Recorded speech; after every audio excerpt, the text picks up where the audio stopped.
भाई किसी मित्र ने बहुत सारे बहुत गहरे सवाल पूछे हैं। वो कहते हैं, I often wonder about the existence of God and wanted to genuinely ask your perspective. एक तो कि परमात्मा के बारे में आपका क्या दृष्टिकोण है। तो मैं भाई अपना ओपिनियन बताऊंगा। और वो कहते हैं कि अभी इंग्लिश में है, मैं हिंदी बना के बोल रहा हूँ। अगर परमात्मा है, गॉड है, और उन्होंने इंसान को बनाया फ्री विल के साथ, तो ये जो धर्म है, जिसका काम ये होना चाहिए था कि हमें वो परमात्मा के नज़दीक ले जाए, वो जो धर्म हैं, उन्हीं के बीच कॉन्फ्लिक्ट क्यों है? और कोई बोलता है कि मेरा धर्म अलग है, दूसरा बोलता है मेरा अलग है। इनके बीच में ये टकराहट क्यों है? जबकि उनका उद्देश्य तो ये नहीं था। और इतने सारे धर्म कहाँ से आ गए? और हर एक बोलता है मेरा ही रास्ता, अ, हमारा ही धर्म का जो रास्ता है वही असली है। तो जो इंसानियत है वो ऐसे बँट कैसे गई अलग-अलग धर्मों में? और जो धार्मिक जगह हैं, वहाँ भगवान जी के दर्शन करने हैं तो जो वीआईपी है, जो कोई बड़े लोग हैं, उनको पहले वहाँ आने देते हैं कि हाँ जी, आप पहले आ जाओ। उनका ट्रीटमेंट अलग प्रकार से होता है। ये कहाँ से आ गया? अध्यात्म में ये छोटा-बड़ा कहाँ से आ गया? और तो फिर छोटे-छोटे बहुत सारे क्वेश्चन्स उन्होंने अलग से भी दिए हैं। क्या जो धर्म है, वो इंसान ने बनाया कि भगवान ने बनाया? मैं साथ-साथ शॉर्टकट जवाब देता जाता हूँ। तो भई धर्म तो सब इंसान ने बनाए। उसका तो एविडेंस भी है ना। अब जैसे जीसस क्राइस्ट हुए, तो तब उन्होंने जो-जो बोला उनकी टीचिंग्स पे बेस्ड ये क्रिश्चियन रिलिजन बना। और जितने भी रिलिजन्स हैं, तो किसी ने कोई रास्ता दिखाया, और तब जो उसके फॉलोअर्स थे, उन्होंने उसको धर्म का नाम दे दिया। अब ये जो रिचुअल्स हैं, कर्मकांड है, क्या परमात्मा इसकी परवाह करते हैं? मेरे ख्याल से ये सब तो इंसान ने बनाए, अपने मन को एकाग्र करने के लिए, श्रद्धा पैदा करने के लिए इत्यादि। परमात्मा की मेरी क्या परिभाषा है वो मैं बाद में बताऊँगा। अगर धर्म के नाम पर कोई गलत काम करता है, तो परमात्मा चुप क्यों रहता है? और जो फ्री विल है, तो उसी के कारण ये दुःख है क्या? और क्या सब कुछ पहले से निर्धारित है? तो 2-3 सवाल और हैं पहले। क्या कोई धर्म को ना माने तो भी परमात्मा के पास जा सकता है? परमात्मा को जान सकता है? जो अच्छे लोग हैं, वो ज़्यादा दुखी उनको ज़्यादा दुःख क्यों मिलते हैं? जबकि जो गड़बड़ लोग हैं, बेईमान हैं, वो अक्सर सफल होते हैं संसार में। अगर परमात्मा ये चाहता है, भाई मैं परमात्मा बोल रहा हूँ, आप जिसको भी मानते हो वो ट्रांसलेट कर लो। तो कोई अल्लाह बोलेगा, कोई जो भी बोलेगा, मैं फ़िलहाल एक ही शब्द का यूज़ कर रहा हूँ। अगर परमात्मा ये चाहते हैं कि वो सत्य को जाने, इंसान सत्य को जाने, तो फिर इतना ज़्यादा कन्फ्यूज़न क्यों होने देते हैं वो? और एक और उन्होंने सवाल पूछा है कि ये टाइम और स्पेस के बारे में आपका क्या ओपिनियन है? तो टाइम और स्पेस इसमें शायद कवर हम ना कर पाएँ, पर ये जो और सवाल हैं मैं अपना ओपिनियन बताता हूँ। तो भई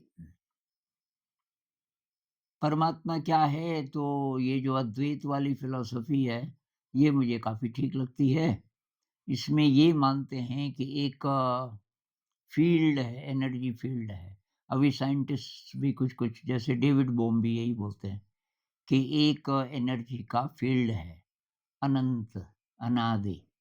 अनादि का मतलब टाइमलेस, उसका कोई बिगिनिंग नहीं है। और दूसरी बात टाइम ज़रूरी नहीं कि ऐसा हो, टाइम ऐसे भी हो सकता है, स्पाइरल हो सकता है, सर्कुलर हो सकता है। मतलब यहाँ जो हुआ हज़ारों साल पहले, वो फिर भी आ सकता है, आप वहीं पे भी आ सकते हो। यानी कि पास्ट, प्रेज़ेंट और फ्यूचर ये सब आपस में मिले हुए भी हो सकते हैं। इसकी हम कल्पना कर नहीं सकते, लेकिन कुछ-कुछ चीज़ों से ऐसा लगता है कि समय ऐसा नहीं है जैसा हम सोचते हैं, कि ये पास्ट है, ये प्रेज़ेंट जो पास्ट सारा का सारा पास्ट भी प्रेज़ेंट है, क्योंकि वो ज़िंदा है। ज़िंदा मेमोरी के तौर पे नहीं, एक्चुअली उसको आप रीलिव कर सकते हो, उसको आप दोबारा जी सकते हो।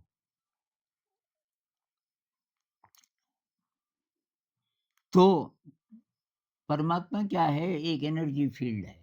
ये जो एनर्जी फ़ील्ड कॉन्शियसनेस कह लो, कॉन्शियसनेस थोड़ा-सा सॉलिडिफ़ाई हो जाए या थोड़ा-सा वो अपना रूप बदल दे, फ्रीक्वेंसी थोड़ा कम कर दे, तो वो उससे ब्रह्मांड बन सकते हैं और ब्रह्मांड के अंदर ये सारी चीज़ें बन सकती हैं। तो इनमें से कहते हैं कि मनुष्य ऐसा प्राणी है जो स्वयं को जान सकता है, जो बहुत ज़्यादा क्रिएटिव है और वो सेल्फ अवेयर है। अपनी अवेयरनेस मतलब वो अपने एफर्ट से अपने को अनफ़ोल्ड कर सकता है। हम जहाँ से आए, जिस डिवाइन एनर्जी फ़ील्ड से आए, वो सारा हमारे अंदर है और हम अपने को इस तरीके से जानते ऐसी जगह पहुँच सकते हैं जहाँ की केवल एनर्जी फ़ील्ड बन जाएँ हम। जैसे कबीर कहते हैं ना, बूँद समानी समुद्र में।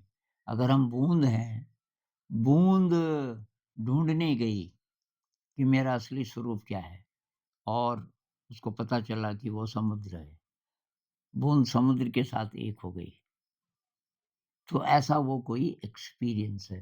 उसको मिस्टिकल एक्सपीरियंस कह लो, उसको एनलाइटनमेंट कह लो। उस समय ये जो कॉन्शियस ब्रेन है हमारा, मैं का भाव है, ये सब समाप्त हो जाता है। टाइम खत्म हो जाता है, स्पेस खत्म हो जाता है। आप वो एनर्जी फ़ील्ड बन जाते हैं उतनी देर के लिए। उसके बाद जब आप वापस आते हैं, तो आपको ये सपना जैसा लगता है, क्योंकि आप अपने असली स्वरूप को जान गए। और सफ़रिंग जो है वो फ्री विल के कारण आता है।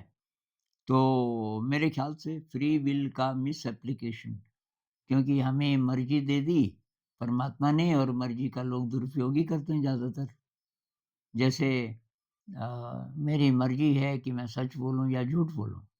मेरी मर्ज़ी है कि मैं किसी भी तरीके से दूसरों को दुखी करके पैसा कमाऊँ कमाऊँ या ईमानदारी से। तो ये जो फ्री विल है, यही शायद कारण है दुःख का। बुद्ध कहते हैं कि तृष्णा इसका कारण है। डिज़ायर इसका कारण है, दुःख का। तो डिज़ायर कहाँ से आती है? डिज़ायर आती है free will say. Is everything already destined? तो मेरे ख़्याल से हमारा जो एफ़र्ट है, हमारा जो कर्म है, उससे ही हमारा भाग्य बनता है। और जो हमारी फ्री विल है, फ्री विल का बेस्ट यूज़ ये है कि हम ये साधना से ऐसी जगह पहुँच जाएँ कि अपने विल को ड्रॉप कर दें। फ्री विल है और विल का यूज़ ही करना बंद कर दें। विल को सस्पेंड कर दें। केवल तब कोई बड़ी एनर्जी आपको सपोर्ट करती है। Thy will O God not mine be done. तब गॉड्स विल के साथ आप काम करोगे ज़िंदगी में। तो फ्री विल है, जब तक फ्री विल का डायरेक्टर मेरा विचार है, मेरी मेमोरी है, मेरा ईगो है, तो तब तक उससे दुःख ही आएगा। जब मैं फ्री विल का ऐसा यूज़ कर दूँ कि समर्पित करना सीख जाऊँ उसको, वो तो होगा जब बहुत हाई एनर्जी पे मैं पहुँच गया। ये साधना से हो सकता है, तब आप उसको ड्रॉप कर दोगे। तब आप बोलोगे थाई विल ओ गॉड। क्या कोई भगवान के करीब जा सकता है बिना किसी ऑर्गेनाइज़्ड रिलिजन को माने हुए? मेरे ख़्याल से तो तभी जा सकता हो जब वो ये आडंबर वग़ैरह ये सब छोड़ दे। आडंबर मतलब वो चाहे उसकी सच्ची श्रद्धा हो, लेकिन अगर वो बहुत गहराई से देखेगा तो ये ऑर्गेनाइज़्ड रिलिजन तो कमज़ोर पड़ गए ना, ये डायरेक्शन नहीं दे पा रहे हैं अभी। ये थोड़ा-सा गड़बड़ा गए। तो जितने भी कर्मकांड हैं, रिचुअल्स हैं मेरे ख़्याल से उसकी कोई ज़रूरत नहीं है।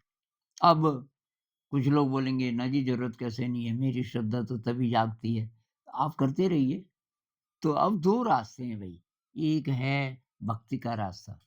भक्ति के रास्ते में आपको भगवान की कोई सूरत चाहिए, नहीं तो आपका एकाग्रता बनेगी ही नहीं। क्योंकि किसको मानूँ मैं कि कोई शक्ति है बहुत बड़ी, तो ज़्यादातर लोगों को उसका कोई रूप चाहिए। तो इसलिए ये विद्वान लोगों ने ये रूप बनाए होंगे या उनको दिखे होंगे वो रूप। क्या मुझे कोई रूप दिखा परमात्मा का, वो मैं बना रहा हूँ, मैं क्रिएट कर रहा हूँ कि वो सचमुच है? तो मेरे ख़्याल से मेरा वो एक्सपीरियंस है, एक्सपीरियंस को ही हम सच मानते हैं। मैं एक्सपीरियंस कर सकता हूँ किसी भी देवता को भगवान को मैं जिस भी रूप में देखता हूँ, उस रूप को मैं देख सकता हूँ। अब वो मेरा मन क्रिएट करता है कि वो एक्चुअली सच है, इससे कोई फ़र्क नहीं पड़ता। क्योंकि मेरे लिए वही सच है जो मेरा अनुभव है। तो जो भक्ति मार्ग वाले हैं वो बोलते हैं कि नहीं वो तो रूप वाला है और जो अद्वैत वाले हैं, वो कहते हैं रूप कैसे हो सकता है उस एनर्जी का। तो मेरे ख़्याल से अगर हमारा उद्देश्य अहंकार को ड्रॉप करना है, "thy will O God not mine be done" ये अगर हमारा उद्देश्य है, तो आप किसी रूप को मान लो, तो भी फ़र्क नहीं पड़ेगा क्योंकि आप सही रास्ते पे हैं। किसी रूप को ना मानो, तो भी फ़र्क नहीं पड़ेगा। अब ये जो है कि जो काइंड पीपल हैं वो सफ़र करते हैं, जो डिसऑनेस्ट हैं वो सफल हो जाते हैं, ये भी ऊपर-ऊपर से लगता है। जो डिसऑनेस्ट हैं वो सफल किस मायने में हो जाते हैं कि वो उनके पास पैसा आ जाता है, साधन आ जाते हैं। पैसे का, साधन का आ जाना क्या सफलता है? इवोल्यूशन के रास्ते में कोई इसकी जगह नहीं है। कितना भी पैसा आ जाए आपके पास, कितनी भी बड़ी-बड़ी अपॉर्च्युनिटीज़ आ जाएँ, आप बहुत बड़े लीडर बन जाएँ, लेकिन आप इवॉल्व हो रहे हैं, कैटरपिलर से बटरफ्लाई बन रहे हैं, ये ज़रूरी नहीं। इसमें ये साधन कुछ काम नहीं आएँगे। अब ये जो बात है कि जो सच्चे लोग हैं वो सफ़र करते हैं, अगर वो सचमुच सच्चा है, तो सफ़र नहीं करेगा ज़्यादा। कम साधन होंगे, तो सफ़रिंग थोड़ी है। वो सफ़र तभी करेगा जब एक तो है कि पिछले कुछ दुष्कर्म हमने किए थे, जिसके कारण अभी हमें एडवर्स सर्कमस्टेंसेस मिलती हैं। लेकिन जो जेन्युइन इंसान है, वो सफ़र फिर भी नहीं करेगा। मान लीजिए मैं बीमार हूँ और लंबी बीमारी है, लेकिन जिसका अध्यात्म का रास्ता है, वो एक्सेप्ट करेगा उसको। सफ़रिंग तभी भी कष्ट होगा, सफ़रिंग नहीं होगी। सफ़रिंग का मतलब कि ये नहीं होना चाहिए था मेरे साथ। लेकिन कष्ट का मतलब ये पेन हो रहा है, कोई बात नहीं। तो ये फिर वही बात कि अगर गॉड ये चाहता है कि इंसान सत्य को जाने, तो इतना कन्फ्यूज़न क्यों? तो भई गॉड तो कोई आदमी तो है नहीं ना, वो इंटरफियर कैसे कर सकता है? गॉड वैसे ही है जैसे आपने बीज बोया। अब बीज अनफोल्ड होकर पेड़ बनेगा, अपने हिसाब से बनेगा। आप उसमें से कोई एक और शाखा खींच नहीं सकते कि भई इसमें 4 ही शाखाएँ आई, एक और आनी चाहिए। आपको उसकी चिंता की ज़रूरत नहीं, क्योंकि आपने बना वो सिस्टम बन गया उसका अपने आप। ऐसे ही पूरे ब्रह्मांड में सारी चीज़ों के कुछ सिस्टम्स बन गए और ये इंटेलिजेंट सिस्टम्स हैं सारे के सारे, सुपर इंटेलिजेंट। और ये अपने हिसाब से चलते रहते हैं। तो उसमें सफ़रिंग भी शामिल है, उसका भी रोल है। और कन्फ्यूज़न कन्फ्यूज़न है जब तक आदमी सही रास्ते पर नहीं है। जो लोग सही रास्ते पर हैं, वो कन्फ्यूज़्ड नहीं है। अब कलेक्टिवली इतना कन्फ्यूज़न जो दुनिया में नज़र आ रहा है, वो क्यों है? क्योंकि इग्नोरेंस ज़्यादा है अभी। भई अभी ह्यूमैनिटी सीख रही है ना, टाइम तो लगता है। धीरे-धीरे सीखने में टाइम लगता है। जैसे कि आप साइकिल सीख रहे हैं ना, तो आपको 6 दिन हो गए, अभी भी आप बार-बार गिर जाते हो, 10 फीट भी नहीं जा पाते।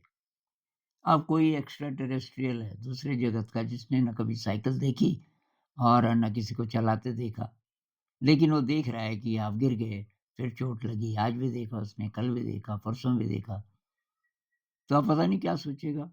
उसको ये नहीं पता कि आप सीख रहे हो, वो कुछ और सोच सकता है। ऐसे ही जो पूरी ह्यूमैनिटी है, उसमें जितने क्राइम्स हैं और जितनी गड़बड़ है, ये जितने लड़ाइयाँ हैं धर्म के नाम पे, देश के नाम पे, अ, आर्थिक विषमताओं के नाम पर, और ये खतरनाक हथियार हैं, और कहीं न कहीं लड़ाई चलती रहती है आए दिन। फिर ये कुछ लोग जो धनवान हैं, उनको अपॉर्च्युनिटीज़ मिल जाती हैं बाहरी जगत में आसानी से, और कुछ वंचित रह जाते हैं, ये सारा। कुछ भूख से मर रहे हैं, किसी को अच्छा पानी नहीं मिल रहा है पीने का, सोने की जगह नहीं है, फुटपाथ पे सो रहे हैं, ये सारा साइकिल से बार-बार गिरने जैसा है। पूरी ह्यूमैनिटी 8 अरब लोग हैं, पूरी ह्यूमैनिटी इवोल्यूशन के रास्ते पर है। और ये लंबा टाइम, मतलब ये लंबा साइकिल है। ऐसा नहीं कि इवॉल्व हो जाएँगी जी 2-4 महीने में। कुछ सेंचुरीज़ के टर्म्स में हमें सोचना चाहिए। तो अभी पिछले 50-60 सालों में टेक्नोलॉजी में हम बहुत ज़्यादा एडवांस्ड हो गए। लेकिन जो और चीज़ें हैं, जो साइकोलॉजिकल चीज़ें हैं, उनमें उनमें हम बहुत इमैच्योर हैं अभी। जिसमें ये सब आता है, धर्म आता है और ये मॉरालिटी आती है वगैरह, पर सीख रहे हैं, और एक समय ऐसा आएगा कि ये इस पृथ्वी में ऐसी ह्यूमैनिटी होगी कि जहाँ कोई लड़ाई नहीं है। सीमाएँ हैं, लेकिन सीमाएँ दोस्ती की जगह हैं। ये 2 देश हैं, अभी यहाँ लड़ाई होती है, इधर की फ़ौज भी, इधर की फ़ौज भी है, बीच में सीमा रेखा है।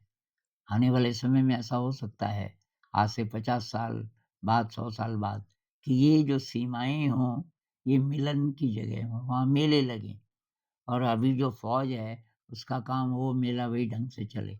इधर के लोग आ रहे हैं, इधर के लोग आ रहे हैं। मान लीजिए साल में 1 बार मेला लगता है और वो गले मिल रहे हैं।